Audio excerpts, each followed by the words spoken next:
What's up, y'all? Welcome in. Monday night, doing things a little bit different here. Wes Mitchell just wanted to check in real quick with a little bit of breaking news. South Carolina releasing their depth chart this evening, a little bit earlier than normal. We kind of anticipated we'd get a depth chart on Tuesday. Instead, Steve Fink, the great SID over at South Carolina, switching things up on us, sending the game notes out on Monday evening. So just a little quick hitter here to get you caught up on what we learned from the game notes. Specifically, we're talking depth chart here today. Again, happy Monday night. Going to try to do a little bit more of these little quick hitter videos when breaking news happens. The ones that Mike Uva has done for us have been incredibly popular. So whenever something like this happens, we're going to hop on. It'll be very quick, very short, chat with you for a second and give you the absolute latest on what is going on in Gamecock Nation. Today, the depth chart being put out again. Y'all bear with me here for a second. Going to pull it up on the screen. Hopefully, let's see if y'all can see that a little bit closer. Might have to zoom in on your screen, but I would say not too many huge surprises, but also a couple of noteworthy things here with the depth chart tonight. I think, obviously, Spencer Rattler never, I guess, officially named the starting quarterback by South Carolina previously, but pretty much all indications had been that Rattler was going to be 1, Luke Doty 2, so no surprises there.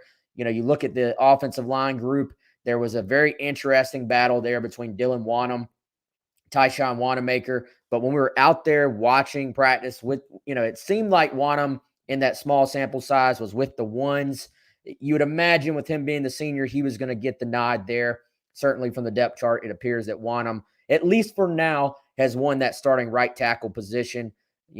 I did think it was interesting how many times Marcus Satterfield, twice, 2 separate occasions, he mentioned that when Wanamaker is in the game or in practice, that he brings a little bit of added energy to the team. So, I think you look at this offensive line, no surprise in who the starters are.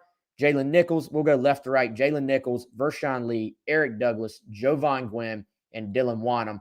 However, I do think there are some guys in this group behind those 5. They're going to continue to push for playing time and that will be able to, make their presence felt, make their presence known this year. I would look at Ja'Kai Moore at left tackle, Trey Jones at left guard, and then, of course, Tyshawn Wanamaker at right tackle. All those guys, I think, eventually going to make an impact for South Carolina this season. Tight ends, no real surprise. You got Jaheim Bell, obviously, as the starter at one of those spots. Austin Stogner as the starter at the other, Trayvon Kenyon and Nate Atkins backing those guys up. And really, this is a group that can do a lot of different things. So I think it will really be more about what the down and distance is, situational things as far as which guy will be in the game at tight end. And, of course, they'll have a lot of 2 tight end sets this year as well. Running back, MarShawn Lloyd at the top, no real surprise. My colleague Colin Taylor and I had sort of gone back and forth earlier on GC Live. How will they list this? Will there be 3 ors? Will there be a Christian Beal-Smith or a Juju McDowell? Beal-Smith obviously still dealing with an injury. We'll see if he's available this week. It's kind of a game time decision. Shane Beamer will update that on Tuesday. But MarShawn Lloyd listed as a starter, Juju McDowell or Christian Beal-Smith listed as the backup. And then as we go back up here, wide receiver, we had kind of speculated earlier, this might be an all-or wide receiver core, and that's exactly what we get. Xavier Legette or Antoine Wells Jr. listed at one spot, Amarian Brown or DeCarrion Joyner listed at the other spot. That would be the slot position, both those guys playing slot. And then Josh Vann or Jalen Brooks listed as the other outside wide receiver spot. I will tell you all this, though, based on everything I have heard within the program, all those guys are listed there for a reason because they're all going to get their chance. They're all going to get their shot.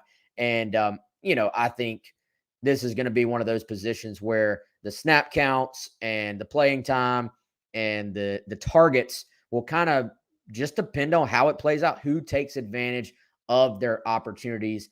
Corey Rucker, who's been dealing with a little bit of injury, banged up, also listed there on the depth chart. He's a guy that, if he is healthy, is going to make a big impact as well. Go to the defensive side of the ball. Not really surprises here. Jordan Birch and Jordan Strong listed as your two starters there on the edge.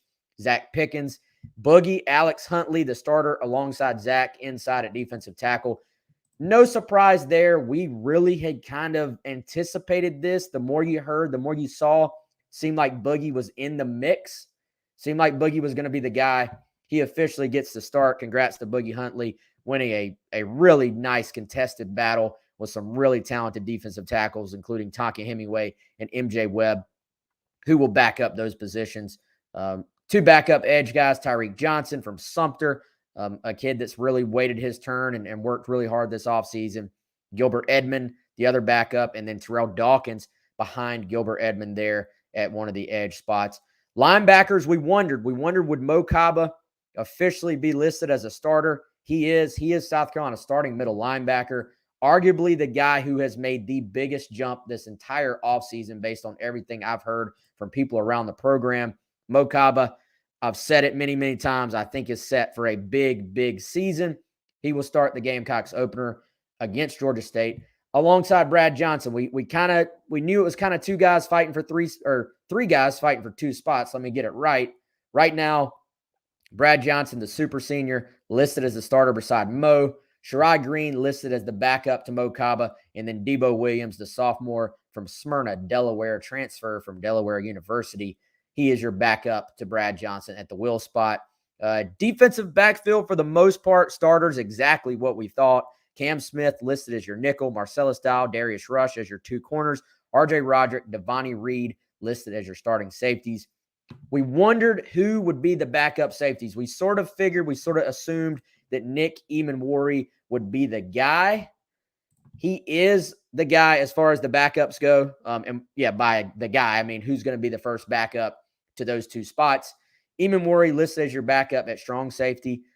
A bit of, I don't want to say it's a surprise, but it's definitely noteworthy that DQ Smith is your other backup at safety. And wow, you got a bunch of South Carolina, Palmetto State dudes listed in this secondary across the board. I mean, Cam Smith, Marcellus Dow, RJ Roderick, Nick Emanwari, DQ Smith, Darius Rush, O'Donnell Fortune, a backup at cornerback. The other cornerback spot behind Marcellus Dow, none other than Kawan Banks, who we had heard had been coming on strong in practice as well.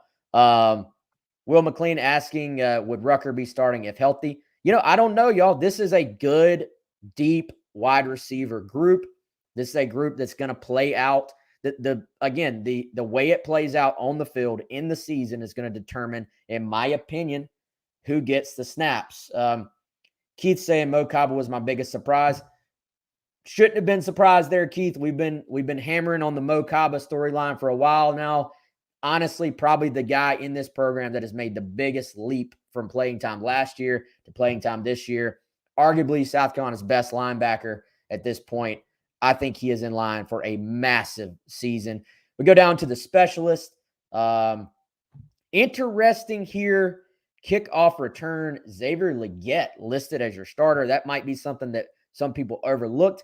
Listed ahead of Juju McDowell at kickoff return, or at least with Juju McDowell at kickoff return. A big, strong, fast dude. He can help the Gamecocks there.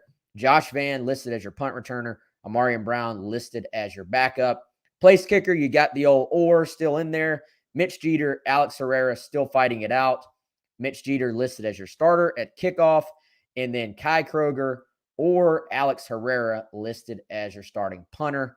Of course, Kroger dealing with an injury. We will find out from Shane Beamer on Tuesday what Kai Kroger's stat.